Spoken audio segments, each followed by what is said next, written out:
ഇവിടെ E D റെയ്ഡിന് വരുമ്പോൾ സർക്കാർ അതിനെ തടയുന്നോ എന്നതായിരുന്നില്ല പ്രശ്നം. ഇപ്പോൾ സതീശൻ മുഖ്യമന്ത്രി പറയുന്നു ഒരു സെൻട്രൽ ഏജൻസി റെയ്ഡിന് വരുമ്പോൾ സ്റ്റേറ്റ് ഗവൺമെന്റ് എന്ത് ചെയ്യാൻ കഴിയുമെന്ന്. അതല്ല പ്രശ്നം. അതിനപ്പുറത്തേക്കുള്ള വളരെ ഗൗരവതരമായ വിഷയമുണ്ടല്ലോ. അതിലൊരു രാഷ്ട്രീയമില്ലേ? ഈ പറയുന്ന BJP സർക്കാരിൻ്റെ ഏറ്റവും വലിയ വേട്ടമൃഗം എന്ന ആക്ഷേപം കേട്ടു നിൽക്കുന്ന ഇ ഡി എന്ന് പറയുന്ന അന്വേഷണ ഏജൻസിയെ പ്രതിപക്ഷ നേതാവിൻ്റെ വീട്ടിലേക്ക് കയറ്റി വിടുമ്പോൾ അതിനെതിരെ ഒരു രാഷ്ട്രീയ നിലപാട് പറയണ്ടേ? ആ രാഷ്ട്രീയ നിലപാടിനെ കുറിച്ചാണ് അദ്ദേഹത്തോട് ചോദിച്ചുകൊണ്ടിരിക്കുന്നത്.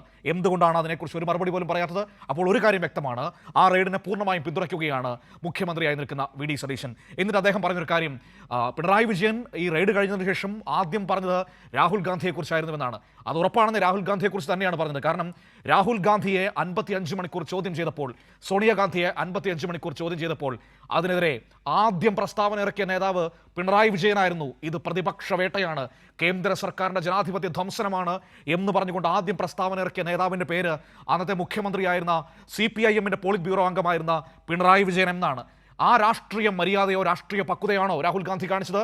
ഈ ഇ ഡി എന്ന് പറയുന്ന ഏജൻസി അതൊരു രാഷ്ട്രീയ ഉപകരണമാണ് എന്ന് വ്യക്തമായിട്ട് പറയുന്ന ഇന്ത്യ സഖ്യത്തിൻ്റെ നേതാക്കളിൽ ഒരാളായ രാഹുൽ ഗാന്ധി കേരളത്തിൽ വന്ന് ചോദിച്ചത് പിണറായി വിജയനെ എന്തുകൊണ്ട് ഇ ഡി അറസ്റ്റ് ചെയ്യുന്നില്ല എന്നതായിരുന്നു. അതിനുള്ള രാഷ്ട്രീയ മറുപടിയാണ് അന്ന് ആ റെയ്ഡ് കഴിഞ്ഞ് ഇറങ്ങിയതിന് ശേഷം പിണറായി വിജയൻ ചോദിച്ചത്. ഇപ്പോൾ രാഹുൽ ഗാന്ധിക്ക് സമാധാനമായി കാണില്ലേ എന്ന്. അത് രാഷ്ട്രീയ മറുപടി തന്നെയാണെന്നേ പറഞ്ഞത്. ഇവിടുത്തെ പ്രശ്നം എന്താണ്? ഈ ഇ ഡിയുടെ ഇത്തരത്തിലുള്ള നിലപാടുകളെ പിന്തുണയ്ക്കുന്നുണ്ടോ? കഴിഞ്ഞ ദിവസം മന്ത്രി കെ മുരളീധരൻ പറഞ്ഞല്ലോ ആ റെയ്ഡിനെ ഞങ്ങൾ അനുകൂലിക്കുന്നില്ല എന്ന്.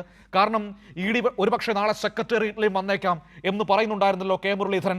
ആ കെ മുരളീധരൻ കാണിച്ച രാഷ്ട്രീയ ധാർമ്മികതയുടെ ഒരല്പമെങ്കിലും ഈ കാണിക്കാമായിരുന്നു മുഖ്യമന്ത്രിക്ക് എന്നതാണ് ഇതിലെ പ്രധാനപ്പെട്ട രാഷ്ട്രീയ വിഷയമെന്ന് പറയുന്നത്.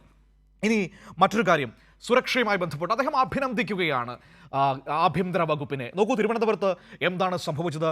ഇത്തരത്തിൽ ഒരു വയലൻ്റായി നിൽക്കുന്നൊരു മോബ് നിൽക്കുകയാണ്. ആ മോബിനിടയ്ക്ക് എന്തിനാണ് ഈ പറയുന്ന ഇ ഡി ഉദ്യോഗസ്ഥരെ ഇറക്കി വിട്ടത്? പോലീസിന് തടയാമായിരുന്നല്ലോ, വളരെ ഭംഗിയായിട്ട് ആ പ്രശ്നം ഹാൻഡിൽ ചെയ്യാമായിരുന്നല്ലോ. അത് നേതാക്കളോട് സംസാരിച്ചാൽ അവർ പറയില്ലേ? നേതാക്കളോട്, അണികളോട് ശാന്തരായിരിക്കാൻ അവർ പറയില്ലേ? ആ പ്രതിഷേധിച്ചെത്തിയ മനുഷ്യരോട് ശാന്തരായിരിക്കാൻ അവർ പറയുമായിരുന്നല്ലോ. പക്ഷേ അതിനുള്ള അവസരങ്ങളൊന്നും ഉണ്ടാക്കി കൊടുത്തില്ല. മനഃപൂർവ്വം അവിടെ ഒരു സീൻ സൃഷ്ടിക്കുകയായിരുന്നു എന്നതിൽ ഒരു സംശയവും വേണ്ട.